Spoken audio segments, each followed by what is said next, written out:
Hey everyone, I'm Todd Wayne. Thank you for tuning in for another episode of Paranomaly Podcast, home for all things paranormal supernatural. A Paranomaly is a weekly podcast focusing on the paranormal, supernatural, and metaphysical. Join us for thought-provoking discussions on paranormal phenomena, conspiracies, and all things unexplained as we talk to researchers and investigators about ghosts and hauntings, UFOs and aliens, urban legends, cryptids, and so much more. Please be sure to like, subscribe, and follow to receive notifications when new content from Paranomaly Podcast is made available. You can also visit us at paranomalypodcast.com for more content and information, including all our social links. Thank you again for watching or listening. So grab yourself a drink and a snack. Turn the lights off on the way back. Find yourself a nice comfy spot and enjoy this episode of Paranomaly. Stay with us, folks.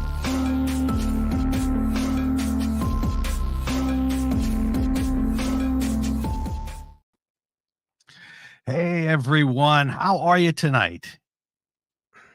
Doing very well.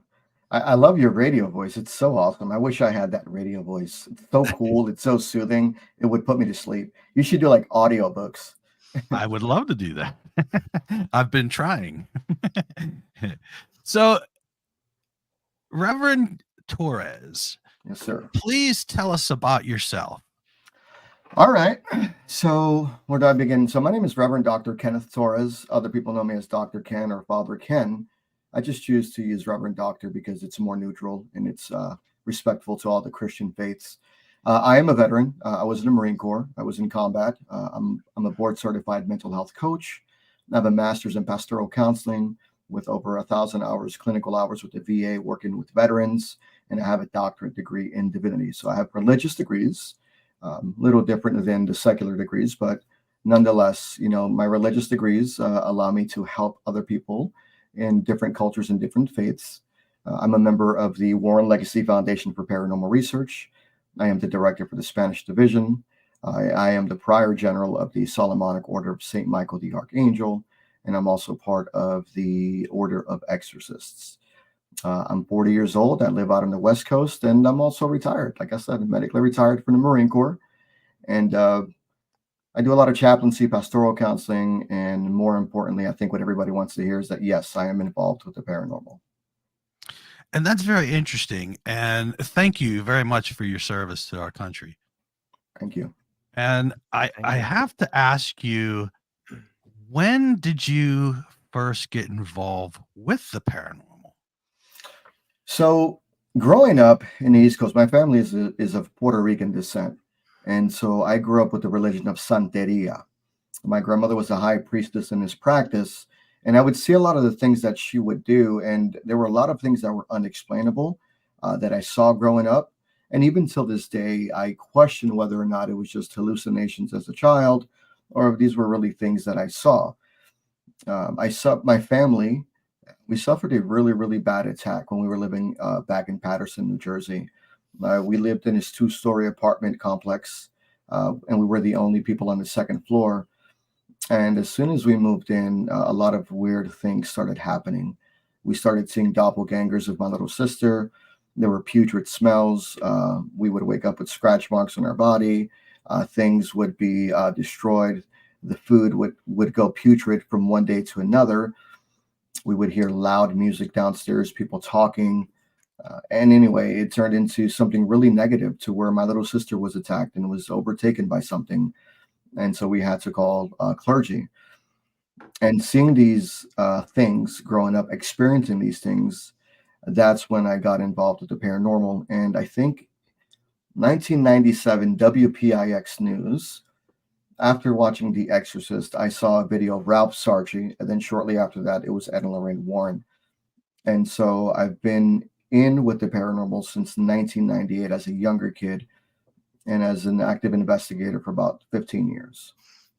So for those of our listeners that don't understand, explain what you said. It was Santeria that was practiced, correct? Yes, explain Santeria. to us what that is. Santeria is an Afro-Caribbean practice rooted in the Caribbean, Dominican Republic, Cuba, and Puerto Rico. It is a mixture of African and Catholic beliefs. And so all of the things that are there is more ritualistic. Think of it as a Spanish form of voodoo, and that's what Santeria is. Okay, all right. Interesting. So now, when was this a demonic thing that happened? The attack that we had at our home, yes, we think it was demonic because there was a point in time where we had our dog, and our dog would be severely afflicted. He would get sick. One day we left, and all the doors were closed, and we left our dog inside the home. When we came back in, all of the cabinets were open. There was a candle shattered with a crucifix upside down, and our dog was missing. We tried looking for our dog for a few days. It even led to a few weeks, but throughout that time, things would be thrown around the house. My father was tossed down to the stairs. He was punched in the chest really bad to the point where we had to go to the emergency room because he actually had a heart attack at like 28, 29 years old. There would also be times where my little sister would say that there was a girl in a purple dress coming out from under the bed and would talk to her and show her bad words and say different things. And so we believe it was demonic because at the end of the day, disclaimer, we found our dog a few weeks after in the backyard, crucified and gutted open with his intestines sticking out. Wow. Yeah. So we had a priest come over. And so the priest came over, he was attacked as well. And they called another priest a few weeks later, and they came to bless the house. And so they did. And so the house was exorcised, technically. Well, you normally exorcise people, but exorcism is a broad term. And so once the house was blessed and exorcised, all of the activity stopped. So we do believe that, yes, it was something demonic in nature because we were all severely affected. Things would also just automatically combust on fire. It was a really scary experience. I remember one time my dad and I, we were watching a TV show on Nickelodeon with my little sister, and we saw my little sister walk across the kitchen, and we're like, sis, come over here. And she goes, I'm down here. She was sitting in front of us on the floor the whole time. And when my dad went to go see who that was, that's where there was a loud crash, and the inverted crucifix was inside the candle of St. Mary, the Blessed Mother. Wow, that's very interesting. You know, I've been doing paranormal research and investigations for 29 years, and I've only encountered one demonic event in that whole time. But yet I talk to people all the time, and they're like, "Oh yeah, demonic stuff happens all the time." I personally don't believe I that. don't agree that. I don't agree. The demonic stuff is highly rare, and it rarely happens. I think for us, the reason why this happened is because the neighbors that used to live downstairs, from what we were told by the owner, is that they were evicted because they were caught performing true satanic rituals. They were sacrificing animals, chickens, dogs, cats. They were destroying the property with sigil satanic symbols. And then at one point in time, I remember this, the owner did mention that they did find some sort of bloodied Ouija board. And so we think that the previous neighbors below us may have unleashed something. But even at the end of the day, when we moved out, my father found a little box in a corner in the closet. And within that closet, he opened it up. Because in the East Coast, some of the houses are, some of the closets, they have like a little crawl space inside of them. And so there's a little crawl space. My father went inside and he went to go check. And when he looked, there were pictures of naked children in dirty used underwear. My dad called the police on that. And it turns out that the neighbors that lived there before us were also involved with child trafficking. And so we think that those two experiences collectively combined may have caused something more sinister, and it stayed behind and afflicted our family. Wow. Yeah.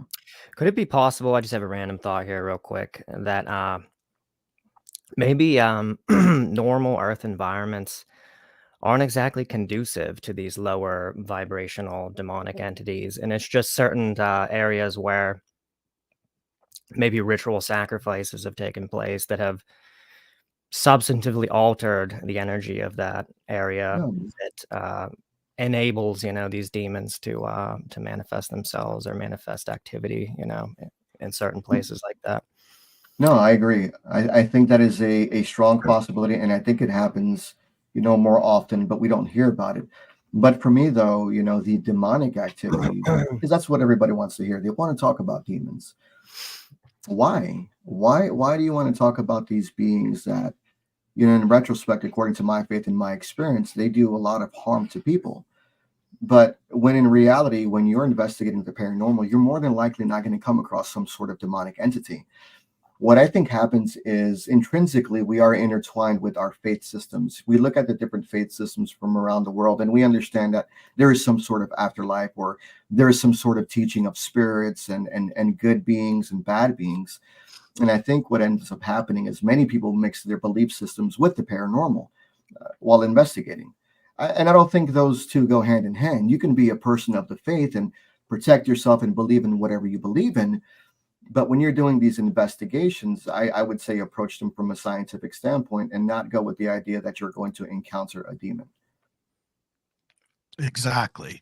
And see, my only case that I had that was demonic, it involved a cross that looked just like this one. And they're like really heavy. They're really hard to even bend. And what had happened was this was hanging on a wall, not this one, but I got this one to see if I could replicate it. But this one was hanging on a wall, and it had fallen down. We heard this loud bang. It fell down, and this top part bent on an angle like that. Now they're super strong. You can't just bend it. Yeah, I've got one just like that too. It's really hard. It's steel. Yes. Yes. And it bent. It was the most crazy thing that I ever witnessed. And this is, probably, height level. So when it fell upside down and landed on the ground, it bent that very top. And I was just so, I just was in utter disbelief. So I did an EVP session, and I got this name because I asked who was there and what was their purpose. And they said, Beelzebub. And I said, Beelzebub. Okay. It's like, what is Beelzebub? And then I come to find out that it might have been saying Mumsybah. So I had to call in a demonologist because I knew nothing about it. And all I know is when you'd walk into that place, it was so thick you could hardly breathe. You got headaches really bad. And I mean, I would have loved to have known you back in that time and had you come over to witness this stuff. It was really incredible.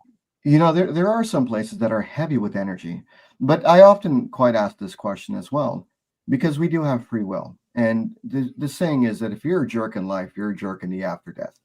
And so I believe too that there are a lot of spirits who are negative in life. When they cross over, they're severely negative, and they can be vile and they can be nasty. And I think oftentimes that may get confused with, I'm not saying in your case, I trust you, but a lot of researchers or a lot of amateurs would say that that would be demonic. Now, Michelle asked a question here. Beelzebub is Satan, isn't it?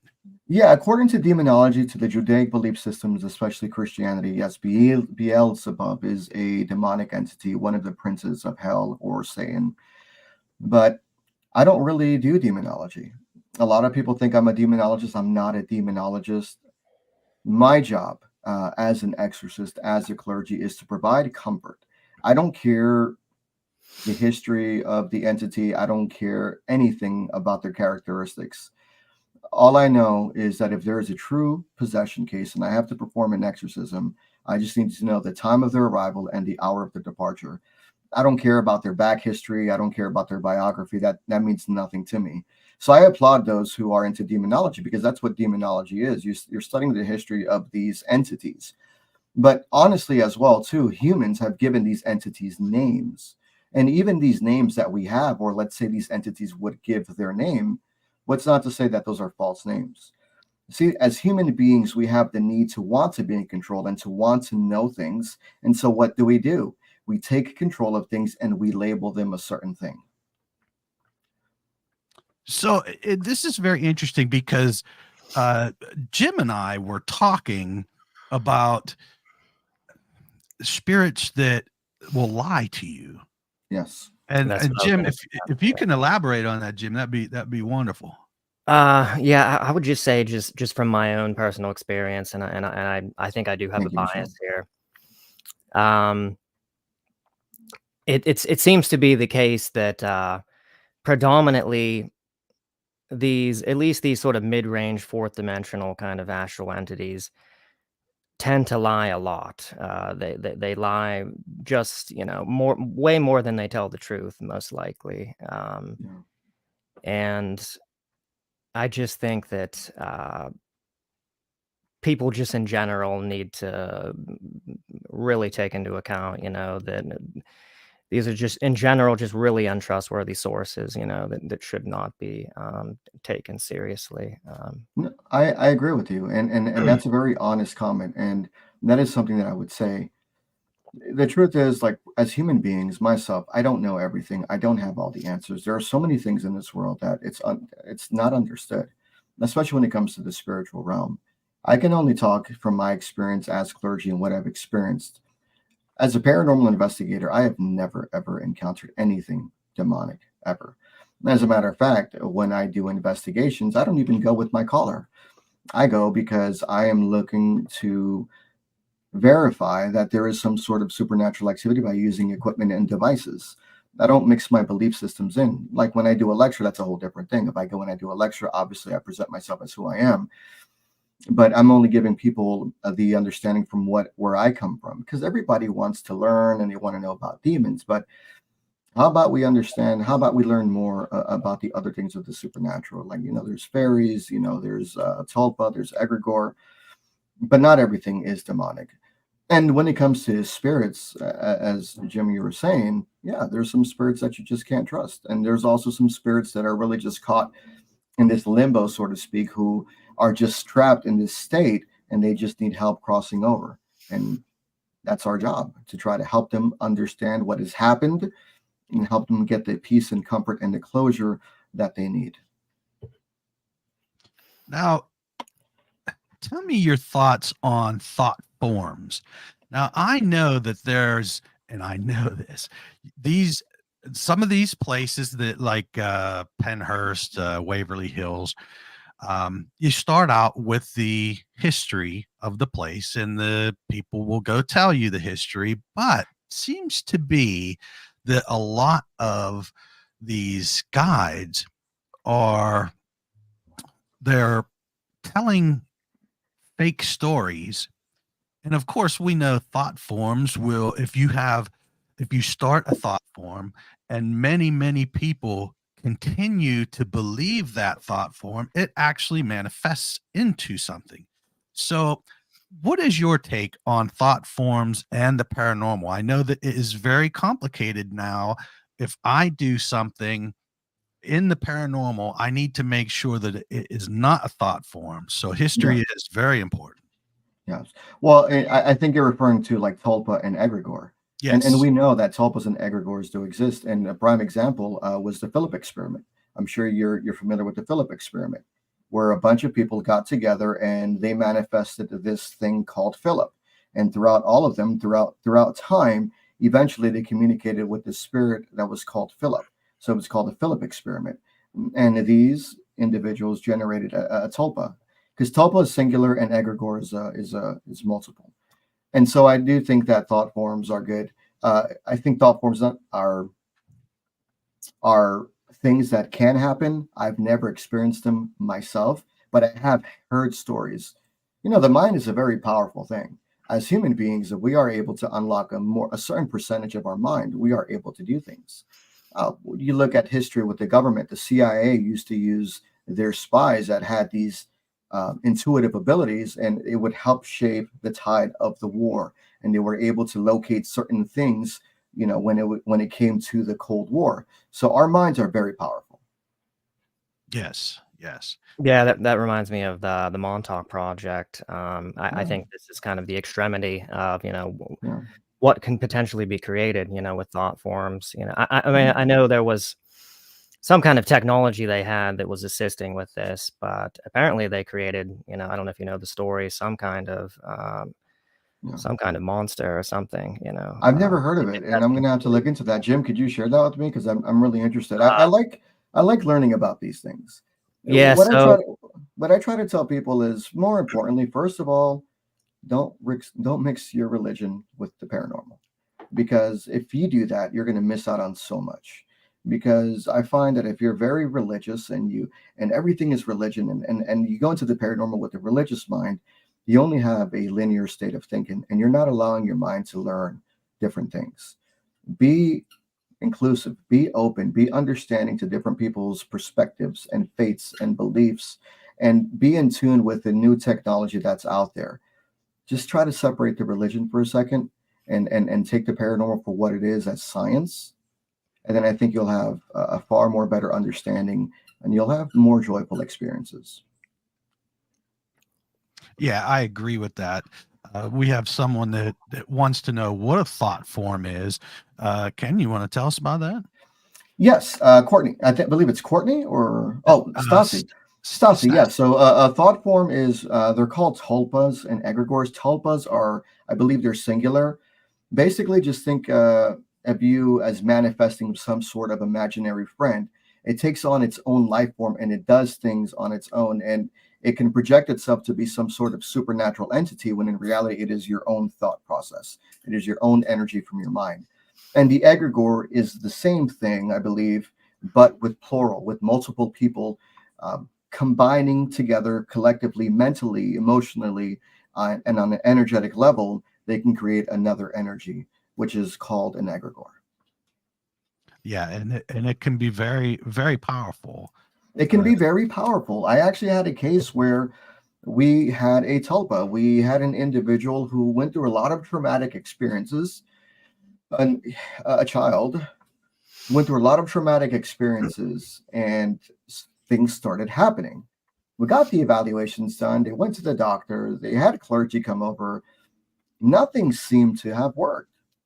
So I was like, I got together with my team and I go, maybe we're missing something. But then one of my investigators said, Padre, maybe it's a tulpa or an egregore. And I'm like, that's a really good idea. That's a really good thought process. So we explained this to the family. We got the child into counseling with the proper medication that was required. The individual who committed these crimes, the father, was actually charged and arrested. 6 months down the road, this child was healing, and that activity completely stopped. Yeah, and I do the majority of the stuff that I do is all residential business clients.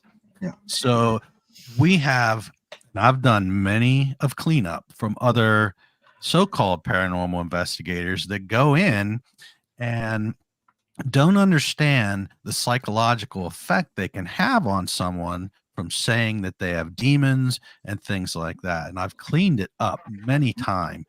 And I, we have to well, think about mental health and mental illness, medications, things of that nature. People just don't think about that. They go straight to the paranormal, and one person's scratch on the wall that they think's demonic is someone's like me, who I go in and find out it's a mouse.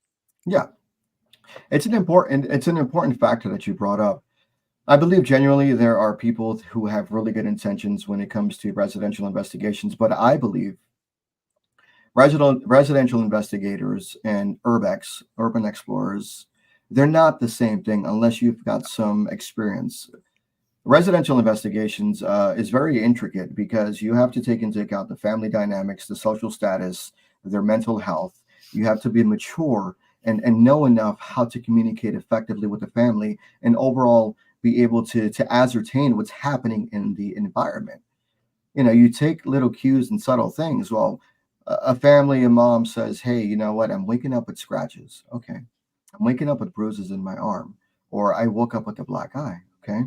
Where is the family? Where is the husband? Oh, we go to the family history. Is there a history of alcohol, drugs, substance abuse, that sort of thing, right? Yes. Oh, my husband is an avid drinker. Okay, we do background checks on all our clients. We ask them first, please. We have to do background checks on you, and you can do the same thing for us. All our clergy or all our team members are clear from the foundation. We have no criminal records. But we do these things, and it does paint a picture, because when we go in and we don't find these supernatural occurrences, and these things are only happening when we're not around, and we know that there's a dynamic, the family dynamic of abuse, alcohol, that sort of stuff, then that's when we can politely, respectfully pull mom to the side and say, we are here to help you. Let us call someone. And that's what we do, because at the end of the day, we know what it is. It is domestic violence. Right. And you have to be mature and adept and in tune as a responsible adult to be able to pick up on these things. Right. And that's where, most paranormal investigators, they are not educated enough in that area. So, or their belief is everything's a ghost. Mm-hmm. And we really they need to separate that, because I always say, to be a paranormal investigator, you need to be a contractor, a home inspector. You need to know air conditionings and heating. Yeah. You need to be a plumber. You need to be all that. So, if something is rattling, if it's the pipes, the air ducts, whatever it could be. Now, I would never say that somebody is not seeing something paranormal, because they could very well be, but I want to rule out everything first. So, and that's important too. That's another thing too that I want to state. Just because there's a mental illness or medical condition, it doesn't negate the paranormal activity, because both can go hand in hand. And I want to make that very clear. I'm not dismissing clients, and we never dismiss the clients, which is why you have to be gentle with your approach. I think oftentimes clients, they just want to hear them validated first off. And it's like, I can't do that. Ethically, I can't do that. I believe you when you tell me you are experiencing these things. I believe you, no doubt, because these experiences are real to you. And these can be some sort of coping mechanism for something else that may have happened in your life. So you never want to devalue or devalidate the client. You simply tell them, I believe you in what you're experiencing. Let us do our best to try to help you out. But you don't ever want to be, oh, I believe you. There's definitely a ghost by what you just told me. No, you have to be smarter than that. You have to be much more mature and wise, and you have to go through a process. All these cool gadgets and equipments are wonderful, to go out there and explore, but and to use, right? We want confirmation of the supernatural. But when I'm working residential cases, I don't want that. I don't want any confirmation of the supernatural. I am there to debunk, so to speak. Well, even debunk is a negative word, because debunk means to catch a lie, to catch a liar. So debunking actually means liar. I am there to disprove the activity. And if I cannot disprove the activity, then we know that we're dealing with something. But you always have to be gentle and respectful in your approach. And not everyone is going to like you. Not everyone is going to want to take your answers into consideration. I am personally dealing with, a former friend of a client who is going behind my back and is trying to discredit me, when in reality, there is nothing supernatural happening. And, this friend was trying to be a good friend by helping out their best friend. But when we came in as with my religious order, it's like, yes, we could pray for you. We can offer you pastoral counseling, and we can offer you advice, but we don't have any evidence of anything supernatural happening. What we do have is a history of traumatic events, substance abuse, that sort of thing, suicide, that you need to deal with. So trauma recovery therapy, that sort of thing is going to help you out. And if you're still experiencing these things, you can give us a call back, and we'll still go back out and try to investigate. But there is nothing that can confirm at this moment within our experience that you're experiencing something supernatural. It's all psychologically, mentally, and emotionally. So to the individual that's going out there and going behind my back, I am sorry you feel like this. I am sorry that you are trying to tarnish my name, but there is nothing supernatural there. And when your friend can get a proper psychological and mental evaluation, come back to us. We are willing to help you, but you also have to be nice to us. Don't speak nasty to us. Don't curse at us, because when you do those things to us, then we're just not going to want to work with you, because we've invested hours and hours to try to help this individual. And all we get in return is a crap sandwich.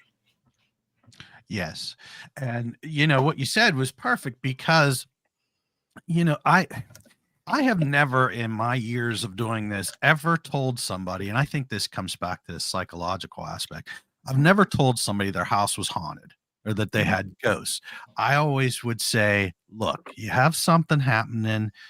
I'm not sure what it is. It could be possible that it is paranormal Yeah. because on our findings we couldn't find anything logical. So now we're going into the paranormal. Yeah. So, there is a big thing that people need to realize, and that is mental health, uh, dependencies on not just drugs and alcohol, but pharmaceutical medications. I mean, everyone takes them. I mean, the best way to approach this is try to look at things, and try to get a natural explanation. If you can't find a natural explanation, then that's understandable. Like for me, I'm not intuitive. Jim, you've got some really good energy vibrating off of you. I can tell you've got some sort of gift. I can tell it. I can tell that it's exuberating off of you. I can tell that you're an intellectual individual, that you study, that you take your craft really seriously. And I would say that's why we have individuals like Jim. I don't know if you're psychic, but I'm feeling your vibes.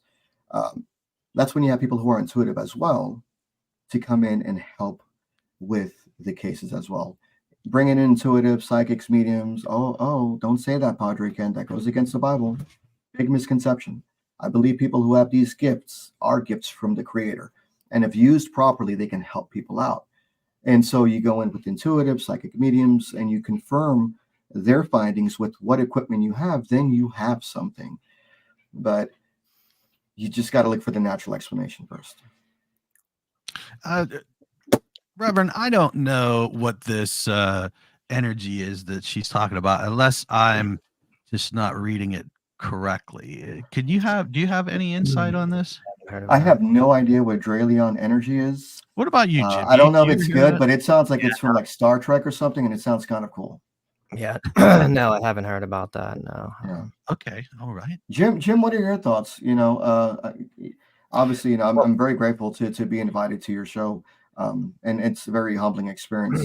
I can also tell that you're a seasoned investigator. Like, what's your approach? I mean, what do you think is going on with the paranormal today? Yeah. Well, so I'm not actually an investigator technically. I've been in this for a long time, like 10 years, but I don't do investigations myself. I am partially mediumistic. I do have some rudimentary spiritual faculties that somehow or other I've unlocked over the course of the last 10 years, which I don't use, though. I honestly feel that each and every means of deriving information from the spiritual is compromised in a way to where you can't use it. I mean, you can get sort of raw information from it, but without, thorough, rigorous evaluation, it's not useful. And so I don't call myself a medium. I don't do that kind of thing. I don't, act as medium between, the spirit world and another person, seeking answers or anything. But I do have some skills that, for whatever reason, I've developed or have just spontaneously activated. I'm not sure how. Jim, I agree with you. That's a beautiful statement. I feel like you have some sort of gift, and you seem like the type of guy that people call when they're in trouble and they need help and they need someone to talk to. You seem like you're that guy that counsels and pastors people, so to speak, and you console them. That's the energy I'm getting from you. That's interesting. People don't generally call me, but I do just sort of wind up in people's lives who are going through high strangeness and things and they need someone. And it's just a sort of regular thing that I just run into and sort of take over that role for certain people. Actually, just prior to this, I reached out to someone. This is just maybe a little bit of an interesting story. So she's got some kind of thing with her lineage. I don't know what it is exactly. And she's had an ex-boyfriend who was into voodoo, okay, and performed some kind of ritual. I don't know if you know anything about this, being that your background in Santeria or whatever. Maybe you can. I know a little bit of voodoo. I love New Orleans. That's one thing I do know. I actually have books on voodoo. Being Puerto Rican myself, the Afro-Caribbean cultures, I like the other belief systems. I respect them, and I try to study them to understand. But I'm not deeply rooted in or deeply involved in voodoo. Yeah, right. So she had some kind of problems, prior to this, but ever since she had some kind of ritual performed by this ex-boyfriend, this person who was into voodoo, everything has just gone downhill, and she is basically in a kind of almost like a Nightmare on Elm Street kind of situation, Oh my where gosh. she's a narcoleptic, okay, and so she's already got this problem with I guess falling asleep, all the time when she doesn't want to. And so she goes into this dream state, constantly, and it is just basically like psychological torture every single night for her. She comes into contact with entities, and they are doing all sorts of things, sadistic things, in these states. And she's kind of describing them to me as if like this isn't the sort of normal dream state that most people go into. Like there's something that's more vivid about it. There's a certain REM state that you're in that's different. Right. Yeah. I don't completely understand it. It sounds a little bit reminiscent of people who have had abduction experiences, and the way they recount their experiences as being just like a dream, but much more like real life, than normal dreams. And so she just can't find a way out of this. And so I reached out to her recently, and immediately got a sort of response on my end. I was hit with terrible nightmares that night, and some weird stuff happened. But anyway, go say what you were going to say. I'll be saying a prayer of protection and blessings for the both of you. I may have some colleagues that are into voodoo. I never force my beliefs on anyone. So let me see if I can reach out to someone to help her out. I think I have a friend that's a voodoo priestess that may be able to help out. I'll reach out and we'll see what we can do, or maybe reach out to a curandero or some sort of shaman. I do know that voodoo practitioners, voodoo spells, people who practice who are up there, who are high priests or priestesses, they are tricky. They are a little tough to break, but it can be done. So let me reach out to my pool of resources, and maybe I can help you out, Jim. Help your friend. Yeah, I would really appreciate that. Yeah, thank Cool. you. Yeah. And can I say I appreciate how analytical you are of me, how you're processing every word that I'm saying, and you're breaking down every statement in your head logically, and you're forming your opinions. And I respect that about you. I can tell that you're that type of individual. Oh, thank you. Yeah. Yeah, Jim, he has quite the stories. He is definitely. I feel that he's definitely on another plane. Something more He than feels like it. He yeah, feels like it. something more than even I don't know if it's the lighting in the background or if it's the chai tea he's drinking. I don't know. I don't know if it's chai tea. Yeah. But it just his energy is radiating, and same thing with you, Todd. You've got that cool vibe, but Jim is exuberating with energy, good energy. Yeah, he definitely has something going on, and it draws people to him. I know when I first met him, I was drawn to him for some reason. So I'm not sure what he has. Ken, every time you describe your co-host, are you? No, I don't think so. I don't know if that's me, but I don't know if it's referred to me, but I certainly don't think that. So that's Jim. He is very in thought, and he is really good. So I hope that you'll be able to help him out with whatever I'll do my very best. friend is going through. And I'm just happy to be on here. Every time I get invited to these shows, I'm like, cool. It's another opportunity for me to at least try to help people out or share my experiences. And I always tell people, experiences are subjective. Our beliefs are subjective to ourselves. And I just share experiences that, I can relate to or that I've been through. But one thing I always try to make clear, I'm not here just because I have a collar and I have these titles. Those are more of my personal achievements. I'm never here to push my religion on people. I'm here to help you out and talk to you and listen to you. And I've had a lot of people reach out to me over the years, and I'm very blessed and I'm very grateful to provide some sort of solace. And sometimes you can't find a resolution.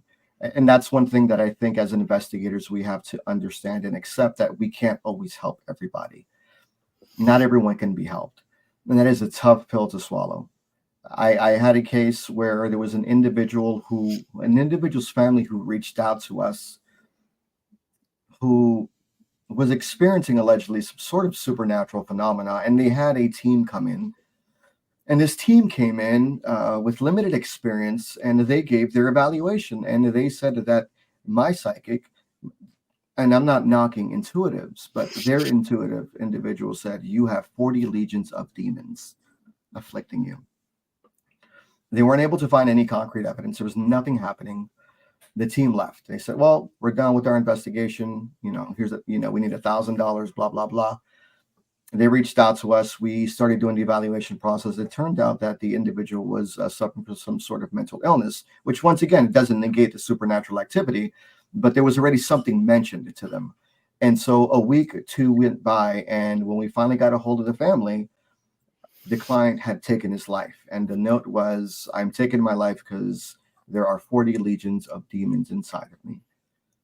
That right there is one of the most tragic cases that bother me and haunt me, which is why sometimes I have a little disdain for amateur investigators.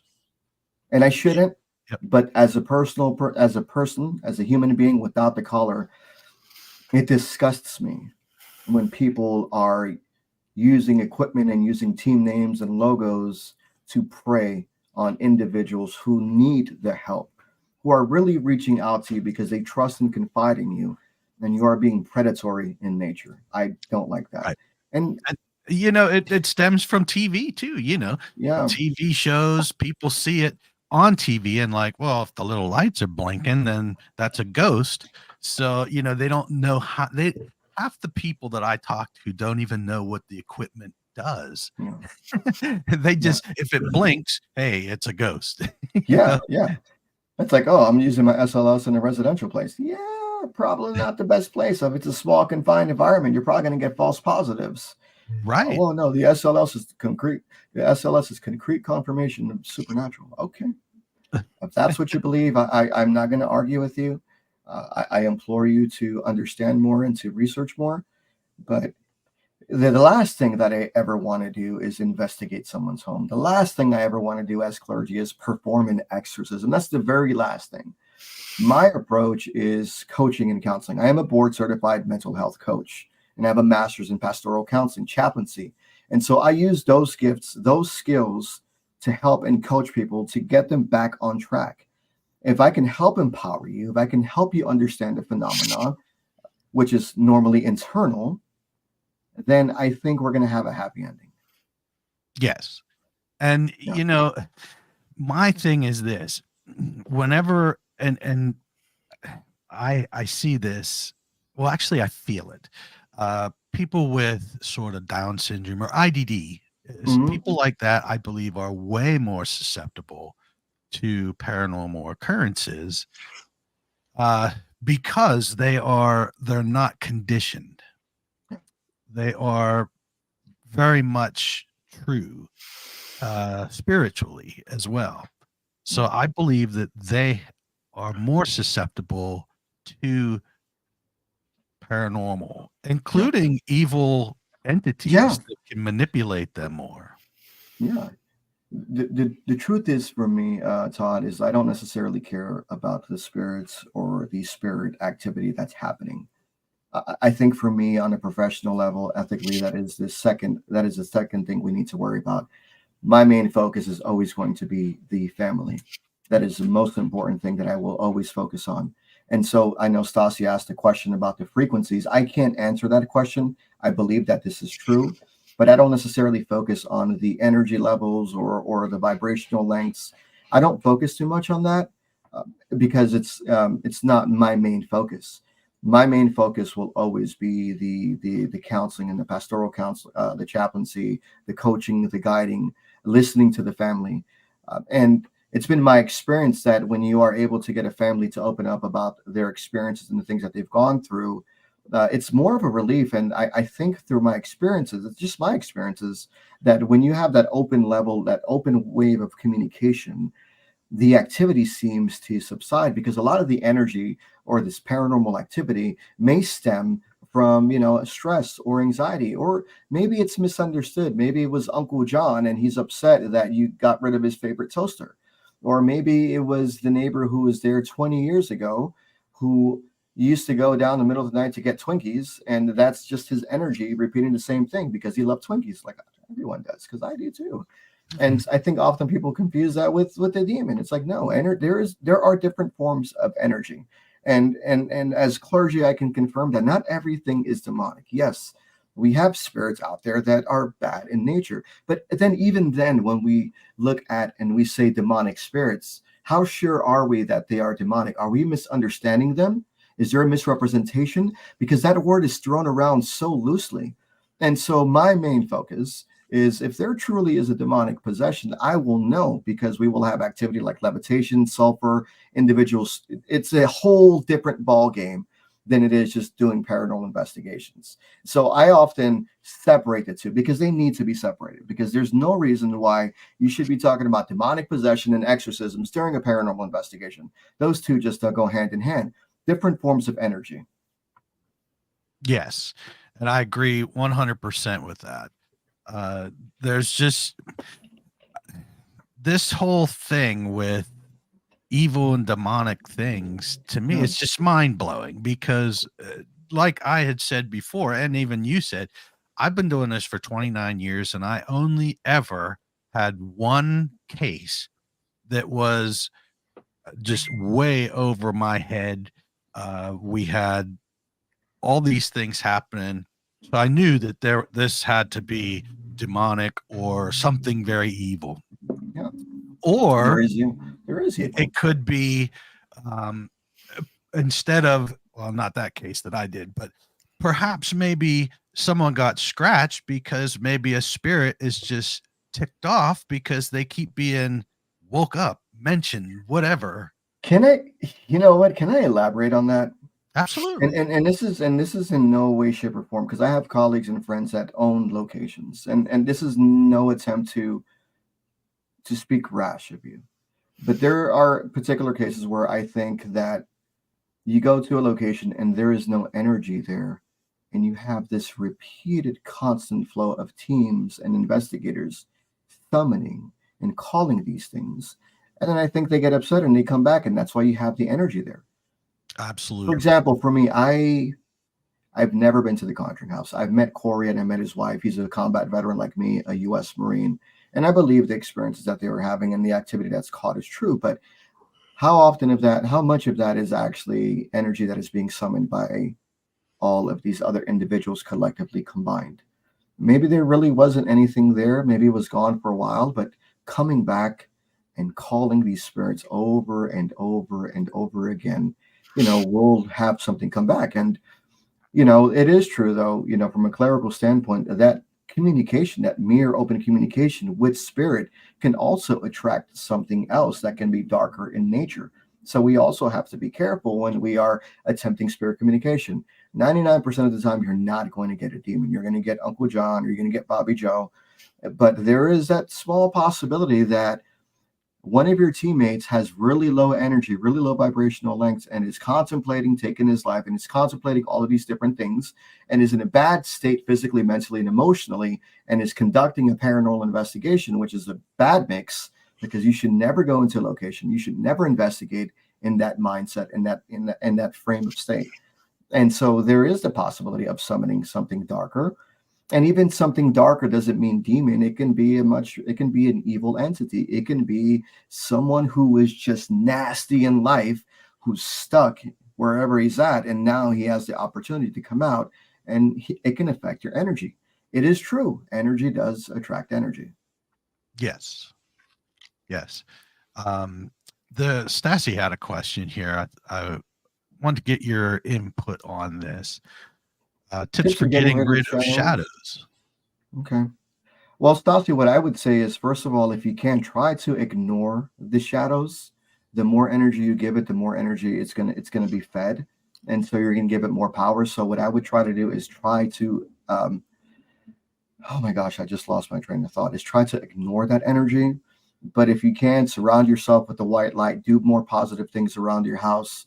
Also, make sure that you go to your doctor and get checked out for the chronic pains. Tell your doctor that you are experiencing chronic pains and see what they tell you. Because, supernatural phenomena and illness can go hand in hand. But I would say, from a ethical level, clinical level, professional level, do the medical evaluation first, get treated for the pain, and then try to raise up your vibrational energy at home by doing positive things, enjoying life more. More importantly, trying to ignore those things and see if that works. Yeah, definitely. Faye, I Doctors, love Faye. just because they're doctors doesn't mean that they're going to be right for every situation. Exactly. So we really Same need here. to, yep. Like, I need- have to tell people, I'm not a medical doctor. I am a religious doctor of religion and theology, but even I can be wrong. We all make mistakes, but it's always good just to go through the checks and balances and go through that process of elimination first, just to be cautious, just to be safe. And if Yes. you find that you still have that activity, Stassi, reach back out to me and we'll see what we can do. Yeah. Now, Reverend, let me ask you this question. And I think that this is deeply rooted in religion. And a lot of people, when you mention UFOs and aliens, they tend to they don't get scared, but it's like, to them, they they won't even entertain the thought, because in the Bible, God created man after his own image, Mhm. and they take that literally as there is nothing else. What is your take on that? Not to be harsh, but we would have to be ignorant to think that we are the only people in this universe, in this galaxy. I think that there are other life forms out there. I think that there are other creatures. Maybe we're the aliens. Maybe they're more advanced. Maybe they're much more peaceful. Maybe they have a better life set than we do. But I do think that there are other things out there. And when it comes to UFO cases, I don't like them, because I've had 3 UFO cases and they've all been nasty. It seems that these alien beings are sodomizing and doing harsh things to these individuals, and I'm not too keen on UFO cases. I don't really like them, because the ones that I've had so far, they've just been nasty in nature, and the families have been severely affected by these things, and that is not within the realm of my ability. I don't know too much about UFOs. And if someone else does, please let me know. But my experiences with these cases, I'm not a big fan of aliens, so to speak. Could you go into detail with those cases? Unless it's Uh, something, well, that yeah, I can go into detail on one case specifically. Loss of time. Husband and wife were in a certain location, and they ended up in a different location 2 days later. They lost their train of thought. The wife had a calcified piece of rice in by her throat area. When the doctors went to go remove it, it was gone. It was there previously in the X-ray, but when they went to go remove it, it was gone. I received a certified letter from this client that her medical records, the hard copies of the medical records, were completely destroyed and they caught on fire, and her medical information was compromised. And so, also with that, there was star seeds, dreams of star seeds, which people, children from other galaxies.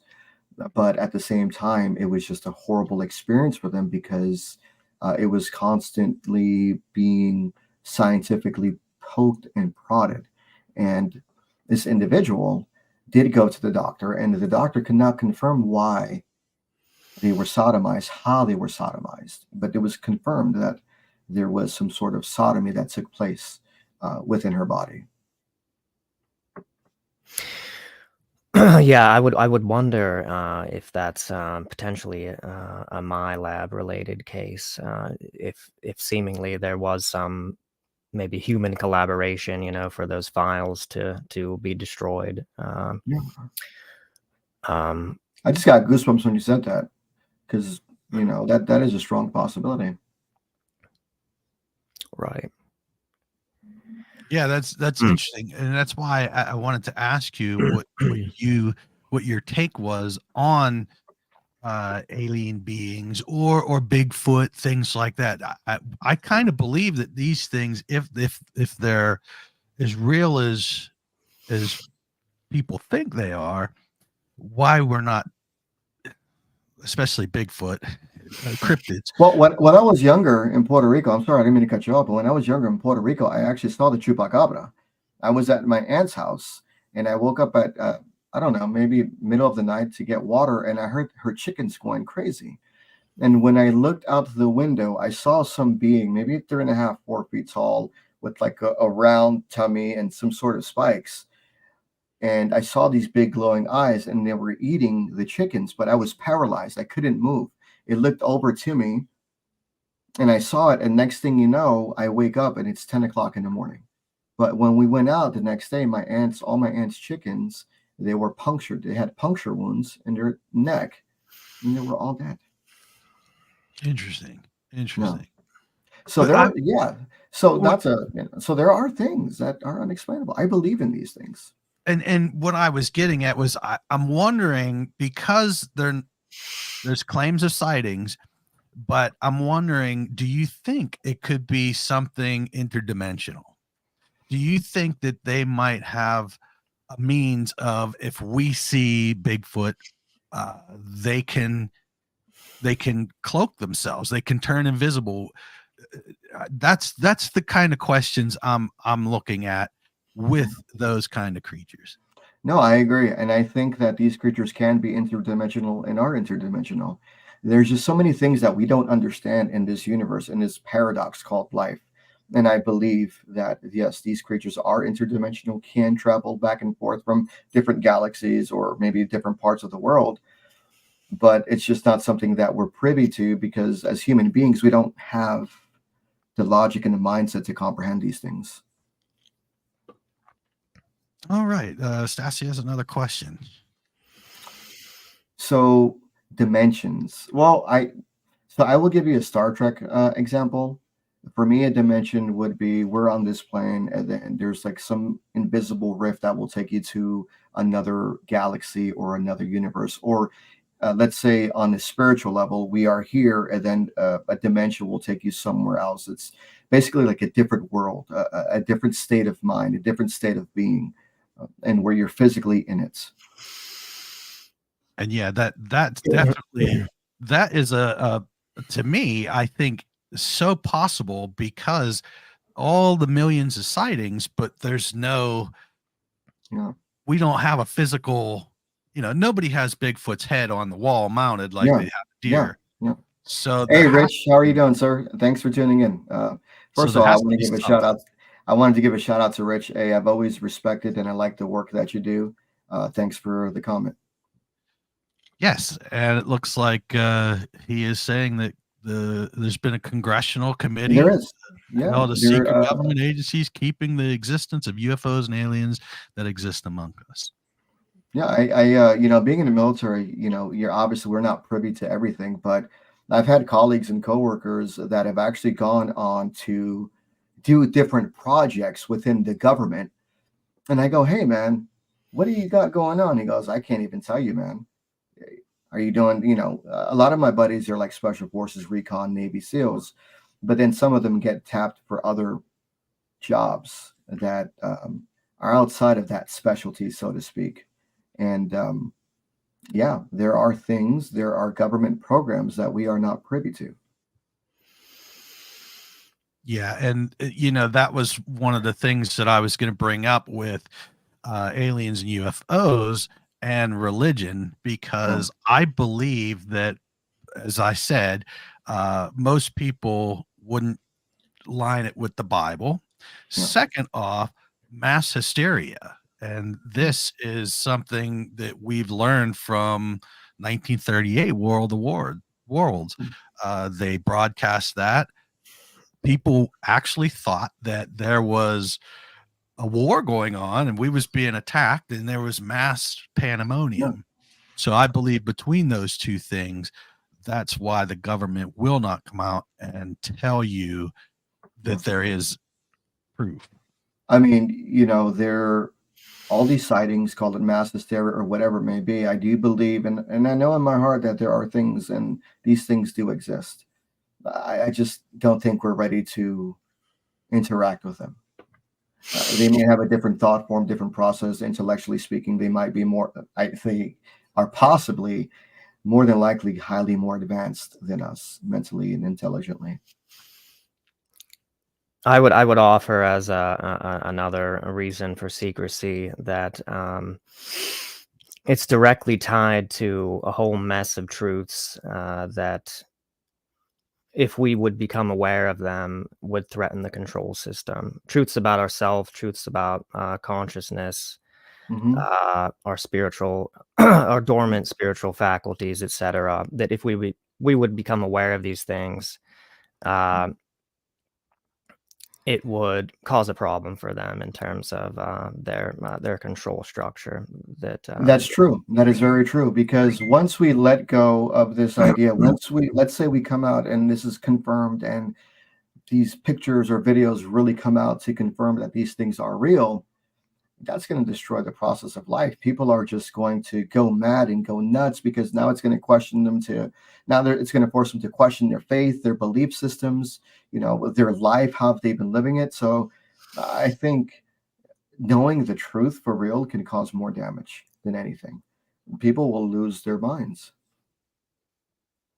Oh yeah, I definitely agree with that as well. I mean, that's a huge thing to drop onto somebody.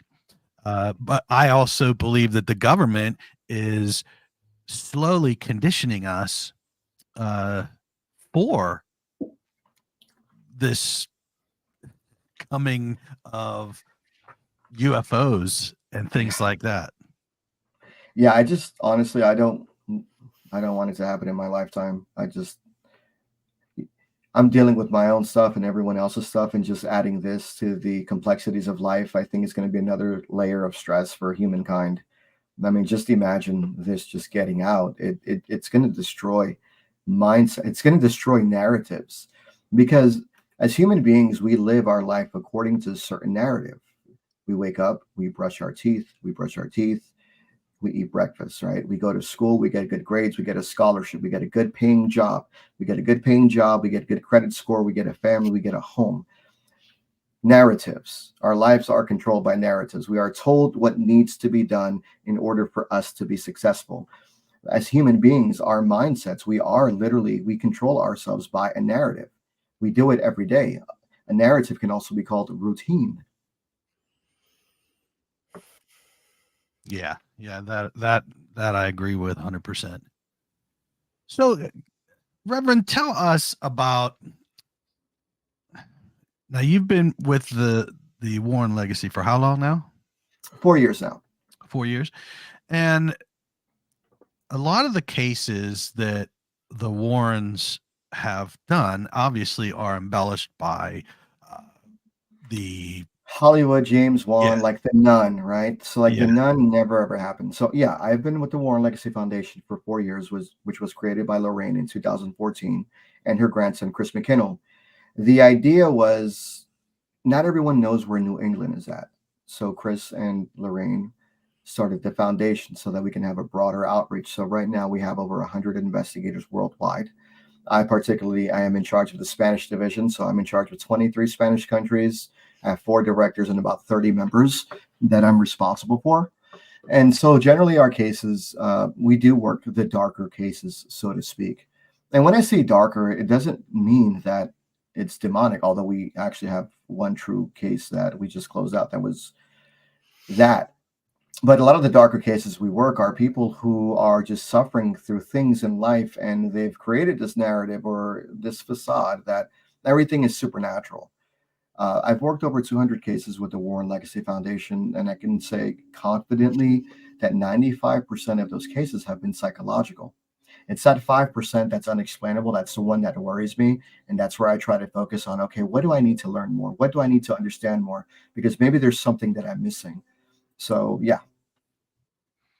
Yeah, and I remember, when I started watching a show on TV, I'm like, look, I completely believe that Ed and Lorraine investigated this case, but you cannot take it with a grain of salt when it comes to Hollywood because it's just their whole thing is fear, and they're going to sell that, Yeah. and people are going to watch it.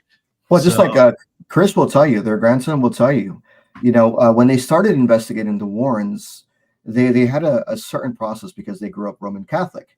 And so for them, it was devils and demons for Ed. That's what Chris would say. But as he progressed in his career, he opened up his mind and he began to understand that it's more than just devils and demons. And that's okay.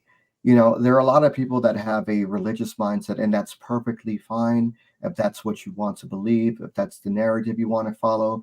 But always just be kind and respectful to other people who have different opinions and different thought processes, because that's what makes us unique. That's what makes this human experience wonderful, is learning from other people, understanding different ideas, ideologies, different theologies, and different versions of subjective truths. Yes. Now, Rich asked a question here. He said, I've theorized over the years, have fairy circles been changed into what we call today crop circles without the abductions? Any of you want to take a hit on that one? So I saw a documentary on crop circles on how they were made. I'm not fully convinced that crop circles are UFO in nature because of how it's done. I've seen how it's been made, and it's pretty darn amazing how people are together collectively. They make these crop circles. I don't know much about that. That's all I can say. Those are my only 2 cents. The only thing that's strange about crop circles is just the scale of it. I think Yeah. they can be reproduced by humans, but they're on such a scale, and there's just been circumstances where, they've seemed to have turned up, out of nowhere, like in very short spans of time, less than what you would think humans would be able to do it in. But yeah. Those crop circles. I just had a question in my mind. Do you think those crop circles can be like symbols of each civilization that have just visited and they're just leaving their mark? Or what if on an energetic level, interspatial level, interdimensional level, that's a key to travel somewhere else? Yeah, I think there's some people that have postulated things like that, that they're laden with meaning somehow, that they have they're not just empty symbols, that there's some kind of meaning behind them. And I think there's a few that have actually been decoded strangely, that have been translated into like a kind of binary code, and we've gotten language actually from some of these, which has been interesting. Even scientists sending out signals light years beyond and getting some sort of answer in return. It's amazing.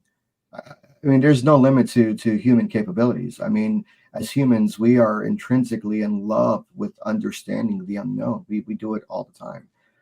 And that's how I live my life. I want to learn more. I want to understand more. Do I have all the answers? Heck no, I don't. And that's what I tell people. I am no expert in anything. I am just an expert in nothing. I'm an expert in nothing. I'm just here to love on people, respect people, and help you the very best way that I can. And the answers that I give are based upon my experiences. But please educate me. I'd like to learn more. I want to know more, because that's how we should be living our life. Just because I have a set, way of doing things, or according to my faith, or whatever these theological things are within my faith, there's still other things that I don't know and that I want to learn. And so I implore people, show me, let's learn together. Yes. And that's perfect, because I think that people, they get stuck on what they do and how they do it, and Yeah. they don't open themselves up to other possibilities. It's either this way or no way. I have a really good colleague that's he's always open, and he's taught me a lot of stuff. Bill Slevin from Oh Florida. yeah, yeah. Yeah, I love that guy, and I've learned a lot from him. I've learned a lot from his videos.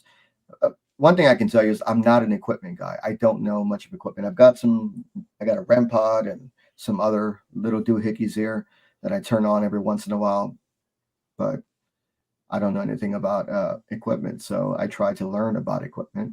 The only thing I do know is that I'm trying to get my hands on Oculus, but I just can't justify paying $500 for one. Right. I had an Ovilus X way back Yeah, in the day. yeah. And the only downside is because it has a word bank, it's very possible for it to coincidentally come into an answer to your question. And I think that's where I think that's why I got rid of mine, because it's too easy for it to, you ask the question and randomly it chooses a word, Yeah. and it can very much go with what that question was. I think our very own kinetic energy as human beings can affect these devices as well, which is why it's always important to have a process of elimination and use different avenues of approach, methods of approach to confirm. Yeah. Yeah. Oh, Rich. Yeah, I love Bill. Bill is a wonderful colleague, a good friend. He's also one of the managers for the foundation. And I like your haircut, Bill. Rich, it's like mine.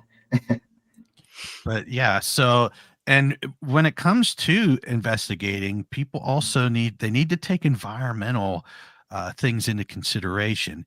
Solar flares, barometric pressures. If your house expands, doors can open by themselves. If they contract, they Yeah. can make windows crack and boards creak.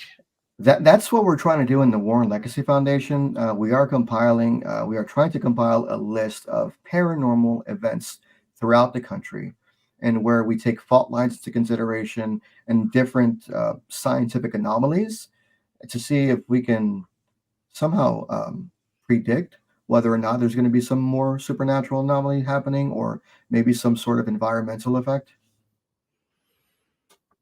Yes, and I don't know how many times I try to tell people, look, if a door opens by itself, don't take it straight up as paranormal. Please look, why did it happen? What's the barometric pressure? I mean, that's going to help you tremendously in these cases.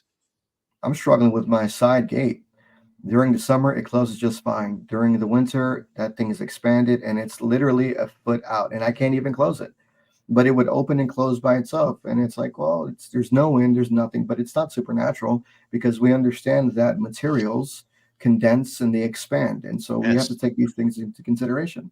And I think, the TV shows, they're good. They paint a picture of, what a paranormal investigation is, but you can't put hours it's a 45-minute production or an hour production. You're not getting everything. What I'd like to see is, I'd like to see a show on the paranormal that is actually taken into consideration the family and how the family is being afflicted, getting the personal statements of the family and investigating the family history, the dynamics, not so much the activity, but in-depth interviews on families and getting psychological analysis done, and trying to use those analyses to disprove the supernatural. Do you think that there is a connection with families or individuals who experience paranormal phenomena with people who are interested in the paranormal, or who are interested in those kinds of things as entertainment, scaring themselves, people who are interested in horror movies, people who maybe more routinely than normal exude fear energy, through the content that they're exposed to? Yeah. Does it seem like these families and people have more paranormal events and activity than I wouldn't say more. I wouldn't say more. That's a really good question. I wouldn't say more, but I probably 60 to 70% of our cases, we ask questions like that. And the majority of the answer is yes. We watch paranormal shows, we watch horror TV shows, we watch all the scary things. We go to horror cons, we go to paracons, We just bought a Ouija board. We bought some sort of equipment. We did some sort of spirit communication. We got an EVP back. And so it seems the general interest is that most of the activity is stemming from the families participating in investigating their own homes, which I wouldn't suggest. Don't do that. But if you don't want to take our advice, then that's fine. Just be cautious and be careful. And Rich here, he says, from my story told on Eli Roth Presents, The Legion of Exorcists, my story was edited down to less than half hour when there could have been 1 hour or more added to it. And Rich, I'm still praying for you and your girlfriend. I hope she's okay. I saw that episode and that actually broke my heart. But from what you did, it was awesome and amazing. But I'm praying that all that is gone. And that seems to be the thing now. Even back when Ghost Adventures and stuff were on, they might be at a place for 4 days, 5 days, but they're only going to give you just a small tidbit of what actually they get. I believe that it's just, my thing is, I can't justify going to a place of how do I want to put this without being mean? I can't validate going to a place that you pay and then claim you're a paranormal investigator, because that's impossible. You're with too many people. These public events, there's too many people. I think that's why I've always stayed away from those kind of things. Now, Paracon or something, yes, I would go to that because now you're networking. But as far as researching, you can't research at a place where people come all the time. Yeah. I mean, because there's a lot of transient energy that gets left behind as well, too. Exactly. So you're not sure whether that energy is a resident energy true to the original environment, or if it's some sort of energy that was left behind by some sort of manifestation left by a paying customer. Absolutely. So I think, a lot of people, they go to these places. Hopefully it's for the entertainment aspect of it and the history, because trying to actually be a paranormal investigator at them, it's just, you can't. There's no way. Yeah. So Rich here has another thing he said right here. Okay. Oh, okay. Well, Rich, you may not need my help, but if you'd like, I'll be praying for you. You can reach out for me. I'd like to be a support system for you and help you battle that if need be. Well, Reverend, I think that that's about all I have for you at the moment. I could probably go on for hours, different things, especially with scripture and things of that nature. Yeah. Jim, do you have any last questions or? Yeah, I did want to ask you about, could we just get into this real quick, and then we can close it off. The small minority of cases that you have run into that were demonic. Okay. We were talking about how in most cases, it's not likely demons, but then you're implying that you have run into a small amount of cases like this. Could you tell us a little bit about that? And then what about, I just for some reason wanted to bring you up because I had a conversation with my friend about this the other day. A particular verse in the Bible, I think it's Mark chapter 9.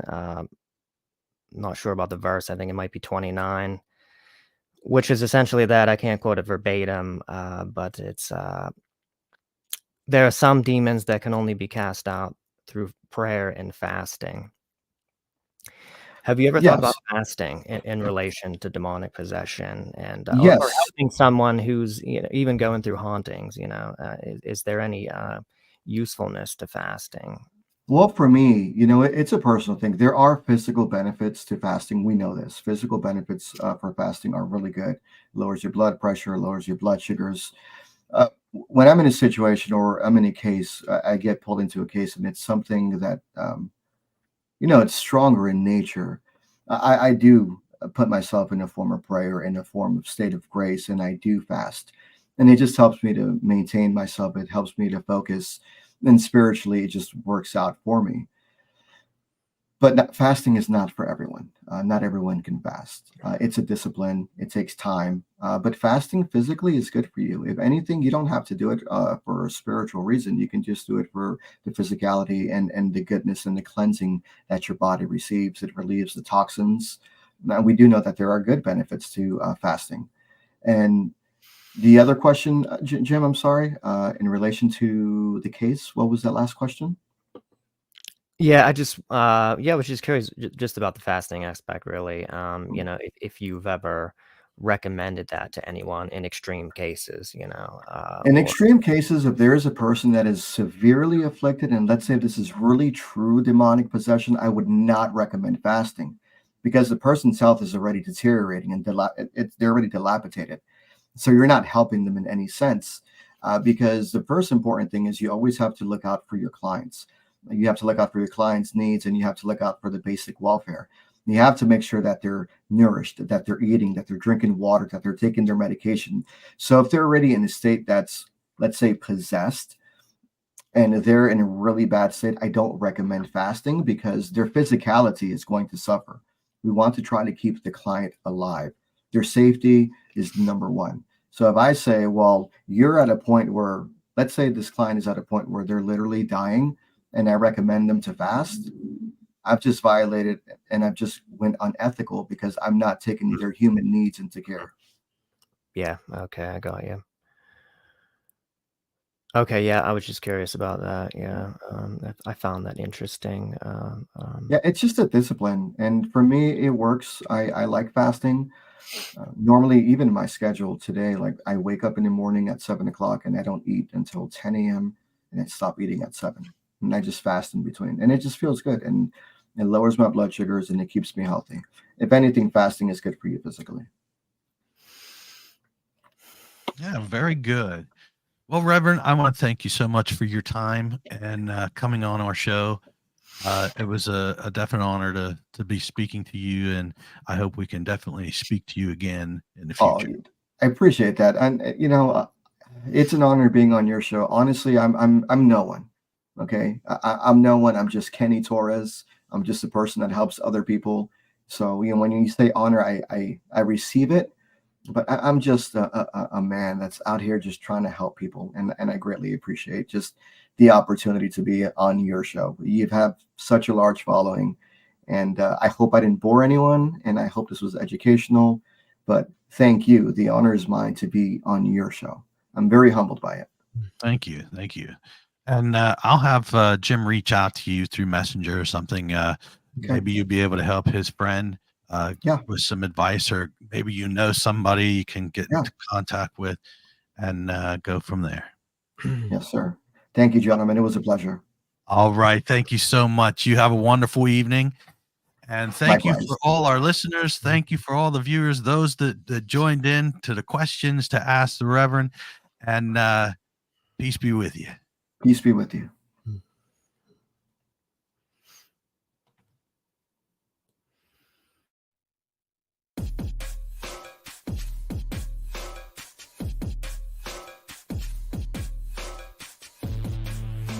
Hey everyone, thank you for tuning in with us tonight, and we hope you enjoyed this episode. Please make sure to like, subscribe, and follow to receive notifications when new content from Paranomaly Podcasts is made available. If you believe you have something paranormal happening in your home or business, or you believe you may have witnessed a UFO, a UAP, please send us your stories, your photos, videos, questions, suggestions, or comments to paranormalypodcast@gmail.com. You can also visit us at paranormalypodcast.com for more content and information, including all our social media links. Thank you again for watching or listening, and we hope to see you on the next episode, Paranomaly. Thanks, everyone.